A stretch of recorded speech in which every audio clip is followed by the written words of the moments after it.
Hello friends, എല്ലാവർക്കും നോക്ക് the recipes ചാനലിലെ പുതിയൊരു വീഡിയോയിലേക്ക് സ്വാഗതം. ഇന്ന് ഞാനിവിടെ തയ്യാറാക്കാൻ പോകുന്നത് ചിക്കൻ കറിയാണ്. എല്ലാവർക്കും അറിയാവുന്ന റെസിപ്പിയാണ് ഇതെന്ന് എനിക്കറിയാം.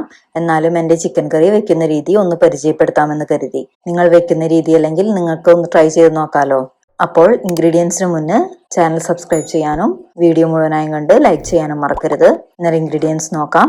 ഞാനിവിടെ 4 വലിയ സവാള, ഒരു വലിയ തക്കാളി, 10 വലിയ ചുള വെളുത്തുള്ളി, ഒരു മീഡിയം സൈസ് ഇഞ്ചി, 5 എരിവുള്ള പച്ചമുളക്, 2 തണ്ട് വേപ്പില എന്നിവ എടുത്തു വെച്ചിട്ടുണ്ട്. പൊടികളായിട്ട് 1 ടീസ്പൂൺ മഞ്ഞൾപ്പൊടി, 2 ടീസ്പൂൺ എരിവുള്ള മുളക് പൊടി, 5 ടീസ്പൂൺ മല്ലിപ്പൊടി, 1 teaspoon garam masala, 1 teaspoon chicken masala എന്നിവയാണ് എടുത്തു വെച്ചിട്ടുള്ളത്. പിന്നെ മെയിൻ ഇൻഗ്രീഡിയൻ്റ് ആയ ചിക്കൻ 800 ഗ്രാം കഴുകി വൃത്തിയാക്കി 1 ടീസ്പൂൺ ഉപ്പും 1 ടീസ്പൂൺ കുരുമുളക് പൊടിയും കുറച്ച് ലെമൺ ജ്യൂസും ചേർത്ത് മിക്സ് ചെയ്ത് അരമണിക്കൂർ മാറ്റിയെടുത്ത് വെക്കുന്നുണ്ട്. ഇനി നമുക്ക് കറി ഉണ്ടാക്കാൻ തുടങ്ങാം.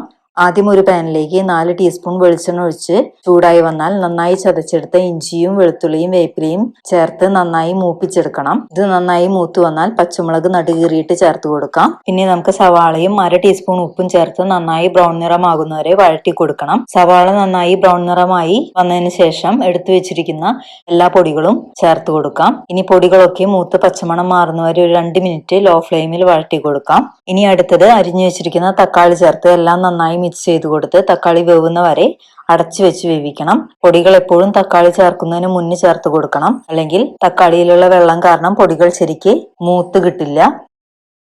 ഇപ്പോൾ തക്കാളിയൊക്കെ നന്നായി വെന്തിട്ടുണ്ട്.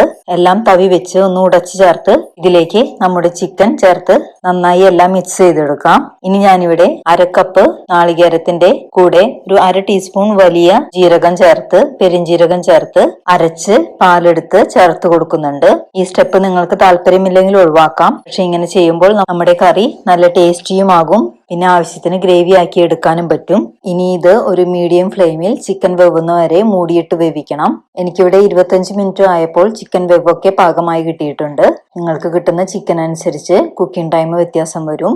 അപ്പോൾ നമ്മുടെ ചിക്കൻ കറി ഇവിടെ റെഡി ആയിട്ടുണ്ട്.